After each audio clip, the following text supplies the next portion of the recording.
नमस्कार, मैं हूं आपके साथ इश्तियाक अहमद और आप देख रहे आर्य न्यूज। रुक करेंगे देश और दुनिया की तमाम खबरों की तरफ, लेकिन उससे पहले आपको बता दें कि यूपी में 7वें चरण का मतदान जारी है और इस बीच यूपी में 9 बजे तक कितने प्रतिशत मतदान हुआ है वो भी हम आपको बता दें ग्राफिक्स के जरिए। यूपी में 9 बजे तक करीब 8.58% तक मतदान हो चुका है और वहीं आपको जिले वाइज बता दें कि जिले में कितने प्रतिशत मतदान हुआ, तो वहीं चंदौली में 7.69% 9 बजे तक मतदान हो चुका है। आजमगढ़ में 8.08% मतदान हुआ और इसके अलावा सोनभद्र में 8.35% मतदान हुआ। और वहीं हम बात की जाए जौनपुर की, तो जौनपुर में 9 बजे तक 8.99% मतदान हो चुका है। और इसके अलावा भदोई की बात की जाए तो भदोई में 7.43% मतदान हुआ और वाराणसी में भी लगातार मतदान जारी है। और इस बीच गाजीपुर में कितने प्रतिशत मतदान हुआ वो भी हम आपको बता दें कि 7.95%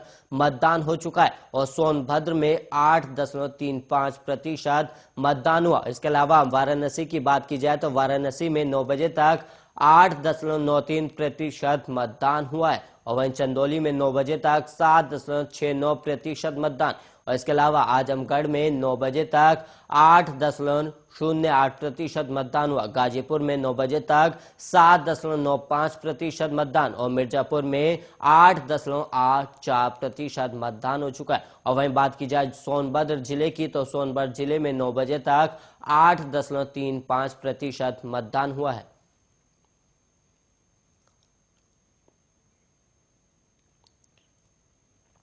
और वहीं आपको हम लगातार ग्राफिक्स के जरिए बता रहे हैं कि कितने प्रतिशत 9 बजे तक मतदान हुआ है।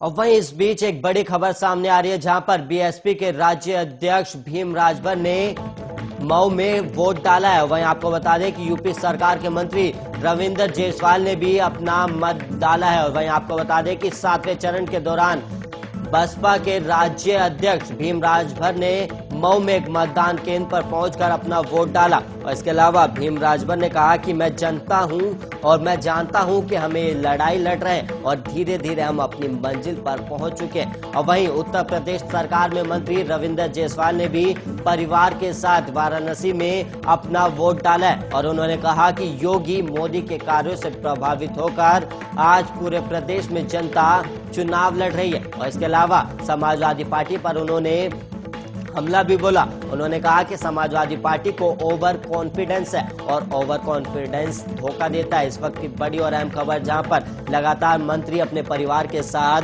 मतदान केंद्र पर जाकर मतदान कर रहे हैं और इस बीच उन्होंने अपनी प्रतिक्रिया भी दी है। और इसके अलावा आपको बता दें कि बसपा के अध्यक्ष भीम राजभर ने भी मऊ में वोट डाला और इसके अलावा मंत्री ने भी रविंद्र जायसवाल ने मतदान केंद्र पर पहुंचकर मत डाला और इस दौरान उन्होंने अपनी प्रतिक्रिया दी और उन्होंने समाजवादी पार्टी पर हमला बोला और उन्होंने कहा कि समाजवादी पार्टी ओवर कॉन्फिडेंस में और जो कि उनका ओवर कॉन्फिडेंस धोखा देगा। अब वहीं आम आदमी पार्टी के नेता और दिल्ली के स्वास्थ्य मंत्री सत्येंद्र जैन के काफिले पर हमला हुआ है और हमले का आरोप आम आदमी पार्टी ने भारतीय जनता पार्टी पर लगाया। और वहीं हालांकि बीजेपी की दिल्ली इकाई ने आपके इस आरोप को गलत बताया, तो वहीं रिपोर्ट्स के मुताबिक अपनी सफाई में बीजेपी ने कहा कि दिल्ली के दक्षिण पश्चिमी जिले के छावला इलाके में लोगों ने अरविंद केजरीवाल के नेतृत्व वाली सरकार की नई शराब नीति का विरोध किया था। और इससे पहले आम आदमी पार्टी ने कई ट्वीट कर आरोप लगाया कि बीजेपी की दिल्ली इकाई ने जैन के काफिले पर हमला करने के लिए अपने गुंडों को तैनात किया, क्योंकि उसे एहसास हो गया है कि वो आगामी एमसीडी चुनाव हारने जा रहे हैं।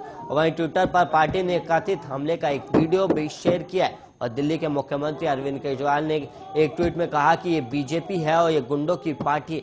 जब वो हार रहे होते हैं तो वो अपना रूप दिखाते हैं और लोग उन्हें उनकी जगह दिखाएंगे।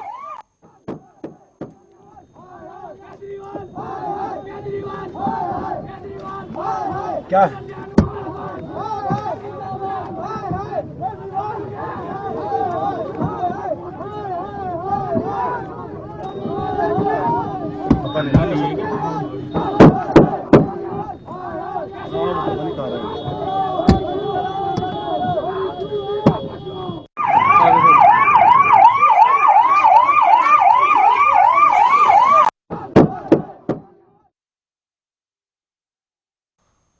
और वहीं उत्तर प्रदेश में 7वें और अंतिम चरण के दौरान 9 जिलों की 54 विधानसभा सीटों पर मतदान जारी है और इन सभी विधानसभा सीटों पर शनिवार शाम को ही प्रचार बंद हो गया था और इन सभी सीटों पर सुबह 7 बजे से शाम 6 बजे तक वोटिंग होगी। और वहीं आपको बता दें कि यूपी के 9 जिले आजमगढ़, मऊ, जौनपुर, गाजीपुर, चंदौली, वाराणसी, मिर्जापुर, भदोही और सोनभद्र में वोट डाले जा रहे हैं और इनमें से सैदपुर, चकिया, अजगरा, औराई, 96 और ओबरा विधानसभा की आरक्षित सीटें हैं। और इन 54 सीटों में से आपको बता दें कि इन 54 सीटों में से बीजेपी को 29 विधानसभा सीटें मिली थी, जबकि 11 सीटें समाजवादी पार्टी ने और 6 सीटें बीएसपी ने और वहीं इसके अलावा 3 सीटें सुभाषपा ने और निषाद पार्टी ने 1 सीट जीती थी।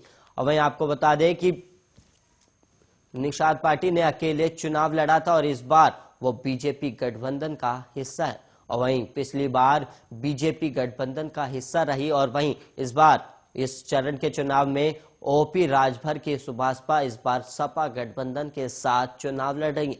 और वहीं ओपी राजभर की जहूराबाद सीट पर भी मतदान है और अंतिम चरण के चुनाव में बीजेपी के कई मंत्रियों की साख भी दांव पर लगी हुई है और इनमें पिछड़ा वर्ग कल्याण मंत्री अनिल राजभर वाराणसी के शिवपुर स्टाम्प और निबंध राज्य मंत्री रविंद्र जायसवाल वाराणसी उत्तर से और पर्यटन और संस्कृति मंत्री नीलकंठ तिवारी वाराणसी दक्षिण से और वहीं आवास और शहरी नियोजन मंत्री गिरीश यादव जौनपुर सदर सीट से चुनावी मैदान में और वहीं ऊर्जा राज्य मंत्री रमाशंकर सिंह पटेल मिर्जापुर की मड़िहान विधानसभा सीट से चुनाव लड़े और इसके अलावा सहकारिता राज्य मंत्री संगीता यादव बलवंत गाजीपुर सदर विधानसभा सीट से चुनाव लड़े और इसके अलावा राज्य मंत्री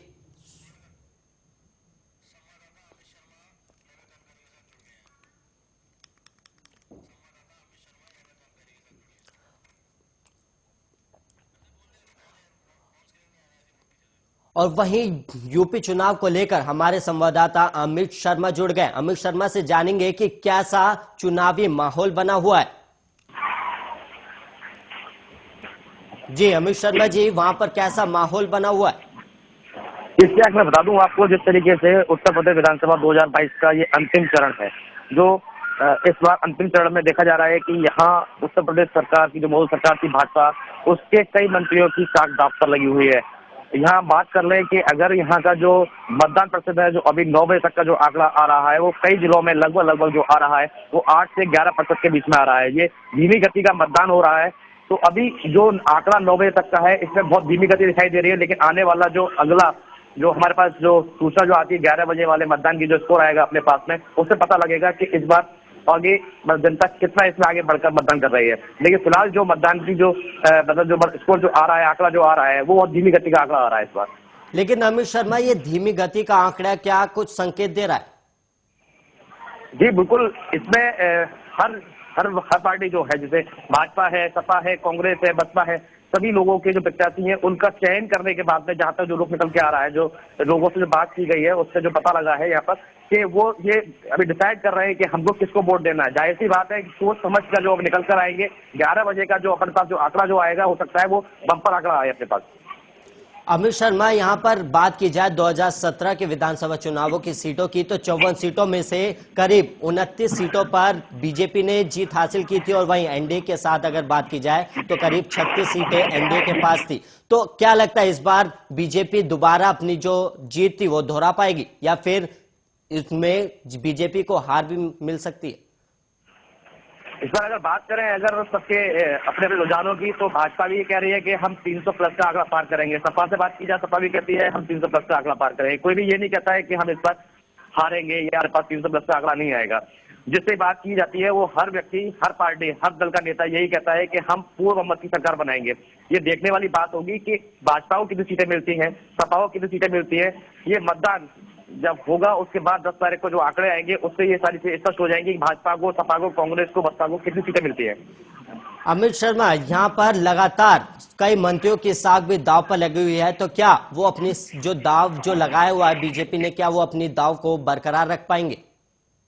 जी बिल्कुल, मैं आपको बता दूं, जिस तरीके से यहाँ मंत्रियों की साख जो दांव पर लगी हुई है और जिससे भी जो प्रत्याशी भाजपा खड़े हुए हैं, सभी बात कर रहे हैं कि मोदी और योगी जी के जो विकास की जो गंगा बही गई थी उसके ऊपर ये चुनाव है, रोजगार के ऊपर चुनाव है, विकास के ऊपर चुनाव है, और कोई भी अपनी हर हर हर एक भाजपा प्रत्याशी जो है, जैसे कोई मंत्री है, मंत्री जी भी है, मंत्री जी कहते हैं हमने काफी विकास कराया और अपनी जीत का निश्चित दावा करते हैं। यहाँ पर पूर्वांचल को साधने की कोशिश की गई और यहाँ पर सिर्फ बीजेपी या सपा नहीं, यहाँ पर हर पार्टी अपना दमखम दिखा रही है। तो ऐसे में क्या लगता है आपको?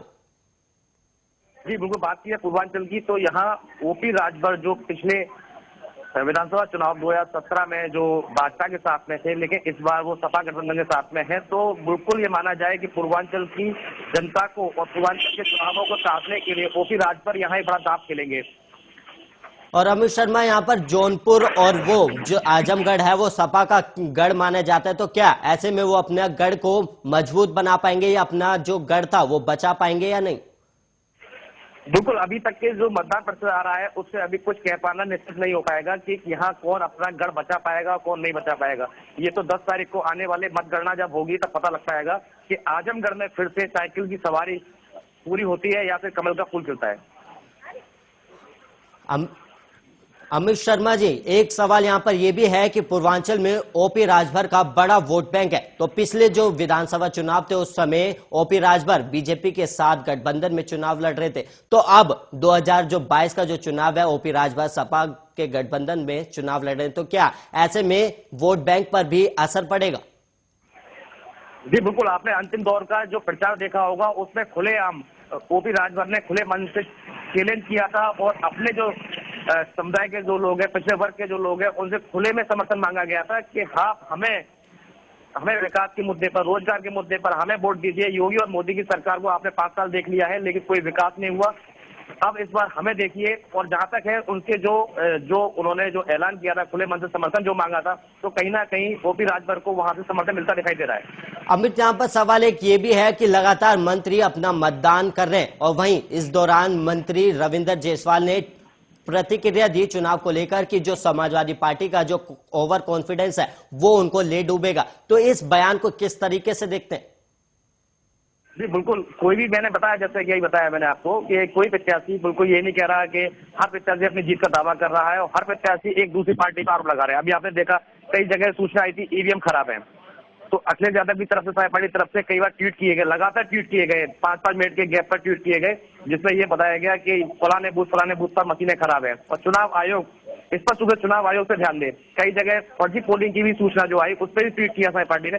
तो एक तरीके से ये जो सूचनाएं जो आ रही हैं, तो ये अपना जनाधार बढ़ाने के लिए जनता के बीच जो मैसेज जाए कि आप बाहर निकलिए, इस तरह की घटनाएं हो रही हैं, उसको देखिए, चुनाव आयोग संज्ञान ले, प्रशासन संज्ञान ले, तो इसलिए ये सारी चीज की जा रही है। अमित शर्मा, यहाँ पर एक सवाल ये भी है कि लगातार 6 चरणों में भी हमने मतदान के दौरान देखा कि ईवीएम मशीन खराब हो रही है और वहीं इस चरण में भी मतदान केंद्र पर ईवीएम मशीन खराब होने की जानकारी सामने आ रही है, तो क्या ऐसे में ईवीएम मशीन खराब होने की जो जानकारी है वो एक साजिश है, या फिर अगर साजिश है तो उस पर चुनाव आयोग क्या एक्शन लेता है? जी बिल्कुल, बता दो, जिस तरीके से ईवीएम मशीन जो खराब हो रही है वो टेक्निकल प्रॉब्लम होती है, लेकिन जो अन्य राजनीतिक पार्टियां हैं, विपक्ष में जो दल बैठे हुए हैं, वो यही आरोप लगाते हैं कि ये जानबूझकर ईवीएम मशीनों को खराब किया जा रहा है, जिससे मतदान करने जो लोग मतदाता जो आ रहे हैं वो देरी से मतदान कर पाए और अंतिम दौर में आते आते कुछ मतदाता जो है वो रह जाए और वो चुनाव अपना मतदान नहीं कर पाए। और वहीं अमित शर्मा, यहाँ पर आपने कहा कि विपक्ष लगातार सत्ता पक्ष पर आरोप लगाता है कि ईवीएम मशीन उन्होंने ही खराब करी है, लेकिन यहाँ पर जो योगी सरकार के कैबिनेट मंत्री है रविंद्र जायसवाल, उन्होंने ट्वीट कर कहा कि 40 मिनट तक ईवीएम मशीन को बंद करके रखा गया था और ये जांच का विषय है। तो वहीं अब सरकार के मंत्री भी अब ईवीएम मशीन पर सवाल खड़े कर रहे हैं, तो ऐसे में क्या लगता है आपको? जी बिल्कुल, ये बहुत बड़ी बात है कि एक सरकार के मंत्री स्वयं ही आरोप लगा रहे हैं कि 40 मिनट तक ईवीएम मशीन को बंद करके रखा गया था। हालांकि जब वहां मतदाताओं से बात की गई थी, बात सही थी कि वो 40 मिनट तक उस बूथ पर मशीन को बंद करके रखा गया था, जिसके बाद बात की गई अधिकारियों से, तो उन्होंने यही बताया कि वो टेक्निकल कोई दिक्कत थी, उसके प्रॉब्लम थी, जिसको ठीक करने की वजह से 40 मिनट तक मतदान को रोक दिया गया था, लेकिन अब वहां पर सुचारू रूप से मतदान शुरू कर दिया गया है। तो अमित शर्मा जी, यहाँ पर सवाल एक ये भी है कि वहां के जो जिलाधिकारी है उन्होंने कहा कि 40 मिनट का जो मतदान समय है वो और बढ़ाया जाएगा, तो क्या ऐसे ही हर जहां पर पोलिंग बूथ पर ईवीएम मशीन खराब हो रही है तो क्या वहां पर भी चुनाव का समय बढ़ाया जाएगा? नहीं, अभी ऐसा कोई स्पष्ट नहीं है। केवल जिस बूथ पर 40 मिनट के लिए जो मशीन खराब हुई थी, उसी बूथ का केवल 40 मिनट का टाइम बढ़ाने की बात जिलाधिकारी द्वारा की गई है। अन्य किसी बूथ की ऐसी भी सूचना नहीं आई है जहां ईवीएम मशीन खराब हुई है और वहां पर बढ़ाया जाएगा। और अमित शर्मा, चुनाव को लेकर लोगों में कैसा माहौल बना हुआ है वो भी हम आपसे जानना चाहेंगे। बिल्कुल, चुनाव को देखते हुए लोगों का जो माहौल है वो बिल्कुल ही बना हुआ है कि इस बार वो चाहते हैं कि सरकार ऐसी बनाए जो रोजगार पर ध्यान दे, विकास पर ध्यान दे, और महंगाई सबसे बड़ा मुद्दा जो यहाँ बना हुआ जनता के जो महंगाई का बना हुआ है। अमित शर्मा, यहाँ पर एक सवाल ये भी है कि लगातार समाजवादी पार्टी और बीजेपी के बीच में टक्कर मानी जा रही थी, लेकिन इस बीच एक जौनपुर की एक सीट यहाँ पर यह भी है कि विधानसभा सीट पर जो धनंजय सिंह है उनका भी काफी बोलबाला नजर आ रहा है। तो क्या ये त्रिकोणीय मुकाबला हो सकता है? जी बिल्कुल, धनंजय सिंह की अगर बात की जाए तो धनंजय सिंह बाहुबली विधायक रहे हैं, हर बार वो वहां से उन्होंने अपनी जीत दर्ज की है, लेकिन इस बार वहां त्रिकोणीय मुकाबला साफ दिखाई दे रहा है और हो सकता है इस बार वहां जनता जो अपना चयन करे वो देखने वाली बात होगी कि वो किसको इस बार विधानसभा में भेजती है। अमित शर्मा, यहाँ पर एक सवाल ये भी है कि मुख्तार अंसारी के बेटे का एक बयान वायरल हुआ था जिसमें उन्होंने खुली चुनौती दी थी कि किसी का भी तबादला नहीं होगा और वो इस चरण में चुनाव लड़ रहे हैं। तो क्या उस बयान का कितना असर इस चुनाव पर देखने को मिलेगा? जिससे मैं बता दूं, जिस तरीके से विधानसभा चुनाव आते हैं, सभी राजनीतिक दल की पार्टियों के नेता जो प्रत्याशी होते हैं वो अपने अपने कई ऐलान कर देते हैं, चुनावी घोषणाएं कर देते हैं और कई तरीके के आरोप प्रत्यारोप लगा देते हैं। तो ये उसी का एक अंग था जो उन्होंने खुली चुनौती दी थी, लेकिन इसको देखते हुए कोई ऐसा खासा असर वहां दिखाई नहीं देता है। वही चुनाव से रिलेटेड आपसे आखिरी प्रतिक्रिया चाहूंगा अमित शर्मा जी। जी अमित शर्मा, आवाज आ रही है? जी अमित शर्मा, लगातार चुनाव चल रहे हैं तो ऐसे में चुनावी माहौल कैसा बना है? और वहीं आप ग्राउंड जीरो पर रहते हैं तो लोगों में चुनाव को लेकर और राजनीतिक पार्टी को लेकर कैसी उत्साह देखने को मिल रहा है वो भी आपसे जानना चाहूंगा। जी बिल्कुल, ये बहुत अंतिम सवाल और अच्छा सवाल आपने पूछा। बिल्कुल, जनता के बीच में हम लोगों जाए ग्राउंड जीरो की जो रिपोर्ट हमने ली, जनता का मन जो टटोला हम लोगों ने, जनता का मूड जो हम लोगों ने जाना, उसमें साफ तौर से जनता ये चाहती है कि जो सरकार हम बनाएंगे वो विकास के मुद्दे की सरकार हो, रोजगार की सरकार हो, और जहां तक जो हम लोगों को जो रुझान जो निकल के आ रहा है, जनता इस बार परिवर्तन चाहती है।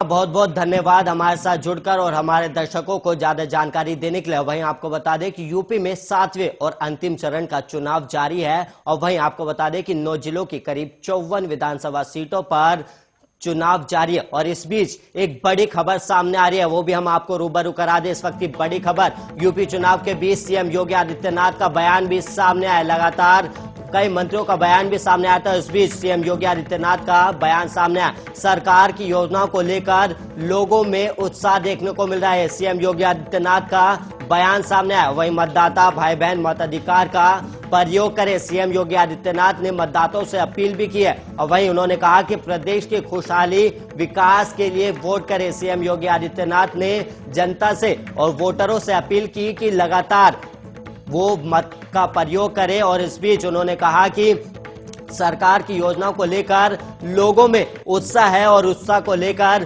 लोग लगातार मतदान कर रहे हैं। और इस बीच उन्होंने कहा कि मतदाता भाई बहन मताधिकार का प्रयोग करें और प्रदेश की खुशहाली के लिए अपने मत का प्रयोग करें। सीएम योगी आदित्यनाथ का बयान सामने आया और लगातार कई मंत्रियों ने जिनकी साख दांव पर लगी उन्होंने भी मतदान केंद्र पर पहुंचकर अपना मतदान किया और उसके बाद अपनी प्रतिक्रिया दी। और इस बीच सीएम योगी आदित्यनाथ ने भी अपनी प्रतिक्रिया साझा की। उन्होंने सरकार की योजना को लेकर लोगों में उत्साह दिख रहा है, उन्होंने सीएम योगी आदित्यनाथ ने कहा। और वहीं मतदाता भाई बहन मताधिकार का प्रयोग करें, सीएम योगी आदित्यनाथ ने लोगों से अपील भी की है। और इसके अलावा आपको बता दें कि प्रदेश की खुशहाली विकास के लिए वोट करें, सीएम योगी आदित्यनाथ।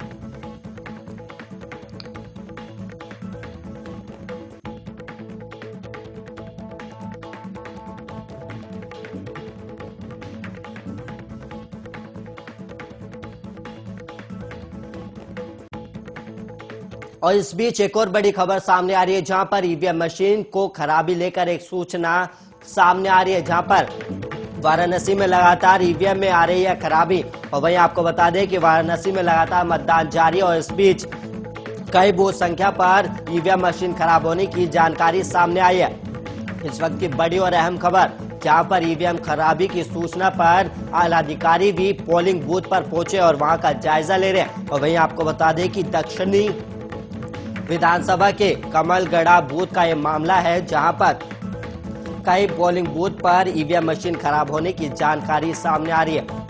और वहीं वाराणसी से ये खबर सामने आई है कि बूथ संख्या 1, 7, 5 और 8 पर ईवीएम मशीन में खराबी आई, जिसके बाद वहां के अधिकारियों ने आला अधिकारियों की इसकी सूचना दी गई, जिसके बाद आला अधिकारी पोलिंग बूथ पर वहां का पहुंचे।